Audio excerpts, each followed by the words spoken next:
Clip number 1681۔ اس clip میں آپ قرآن پاک کی سورہ تحریم کی آیت نمبر 6 سے 7 تک کی تلاوت، ترجمہ، تفسیر قرآن صراط الجنان سماعت فرمائیں گے۔ بسم اللہ الرحمن الرحیم۔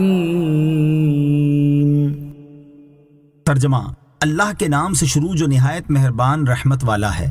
یا ایہا الذین آمنوا قوا انفسکم واہلیکم نارا وقودها الناس والحجارة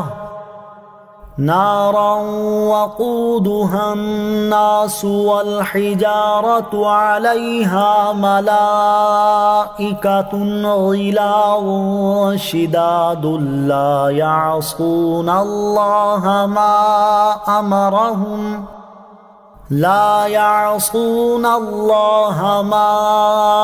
امرهم ویفعلون ما یؤمرون۔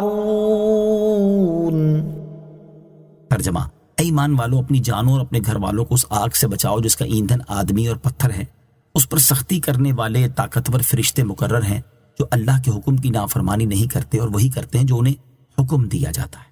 یا ایہا الذین آمنوا قوا انفسکم واہلیکم نارا، اے ایمان والو، اپنی جانوں اور اپنے گھر والوں کو اس آگ سے بچاؤ، یعنی اے ایمان والو، اللہ تعالیٰ اور اس کے رسول علیہ الصلوۃ والسلام کی فرما برداری اختیار کر کے، عبادتیں بجا لا کر، گناہوں سے باز رہ کر، اپنے گھر والوں کو نیکی کی ہدایت اور بدی سے ممانعت کر کے اور انہیں علم و ادب سکھا کر اپنی جانوں اور اپنے گھر والوں کو اس آگ سے بچاؤ جس کا ایندھن آدمی اور پتھر ہے۔ یہاں آدمی سے کافر اور پتھر سے بت وغیرہ مراد ہیں، اور معنی یہ ہے کہ جہنم کی آگ بہت ہی شدید حرارت والی ہے، اور جس طرح دنیا کی آگ لکڑی وغیرہ سے جلتی ہے، جہنم کی آگ اس طرح نہیں جلتی بلکہ ان چیزوں سے جلتی ہے جن کا ذکر کیا گیا۔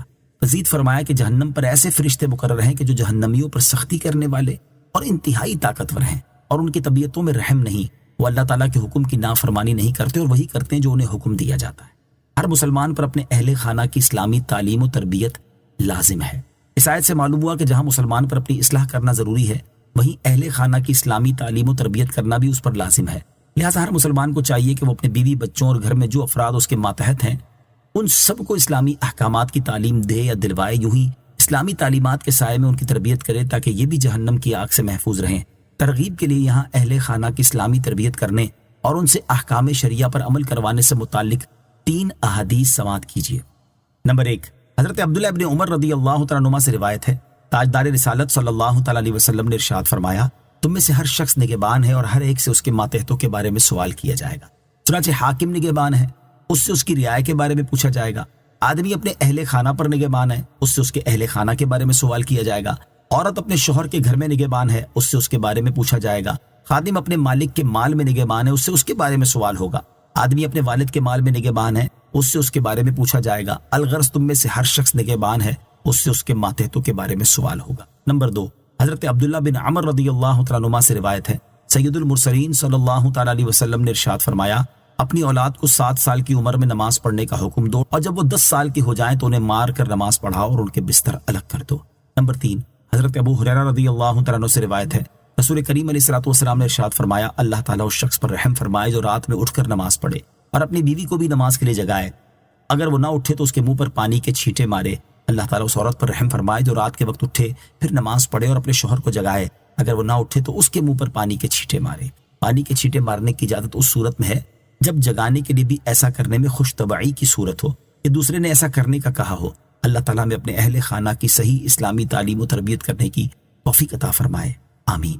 جہنم کے خوف سے روح پرواز کر گئی، یہاں اسی آیت سے متعلق ایک حکایت سماعت کیجیے۔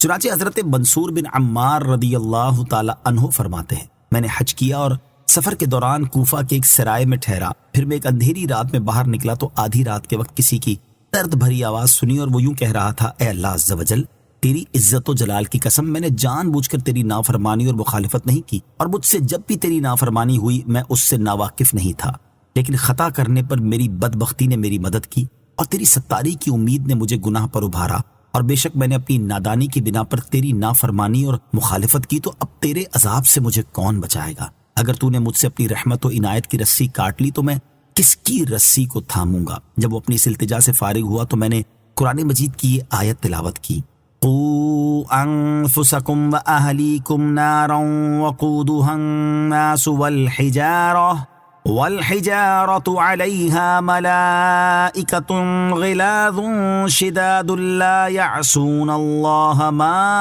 أمرهم ويفعلون ما يؤمرون۔ ترجمہ، اپنی جانوں اور اپنے گھر والوں کو اس آگ سے بچاؤ جس کا ایندھن آدمی اور پتھر ہے، اس پر سختی کرنے والے طاقتور فرشتے مقرر ہیں جو اللہ کے حکم کی نافرمانی نہیں کرتے اور وہی کرتے ہیں جو انہیں حکم دیا جاتا ہے۔ پھر میں نے ایک شدید حرکت سنی اور اس کے بعد کوئی آواز نہ سنائی دی۔ میں وہاں سے چلا گیا اور دوسرے دن اپنی رہائش گاہ میں لوٹا تو دیکھا کہ ایک جنازہ رکھا ہوا ہے۔ میں نے وہاں موجود ایک بوڑھی عورت سے میت کے بارے میں پوچھا اور وہ مجھے نہیں جانتی تھی۔ اس نے کہا رات کے وقت یہاں سے ایک مرد گزرا، اس وقت میرا بیٹا نماز پڑھ رہا تھا۔ اس آدمی نے قرآن مجید کی ایک آیت پڑھی جسے سن کر میرے بیٹے کا انتقال ہو گیا ہے۔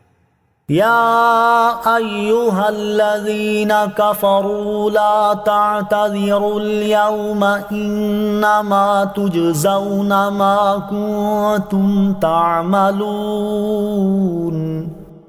ترجمہ، اے کافروں آج تم بہانے نہ بناؤ، تمہیں اسی کا بدلہ دیا جائے گا جو تم کرتے تھے۔ یا ایھا الذین کفروا، اے کافروں، یعنی کافر جب جہنم میں داخل ہوتے وقت اس کی آگ کی شدت اور اس کا عذاب دیکھیں گے تو اس وقت ان سے کہا جائے گا اے کافروں آج بہانے نہ بناؤ، کیونکہ اب تمہارے لیے عذر کی کوئی جگہ باقی نہیں رہی اور نہ ہی آج کوئی عذر قبول کیا جائے گا اور تمہیں ان اعمال کا ہی بدلہ ملے گا جو تم دنیا میں کرتے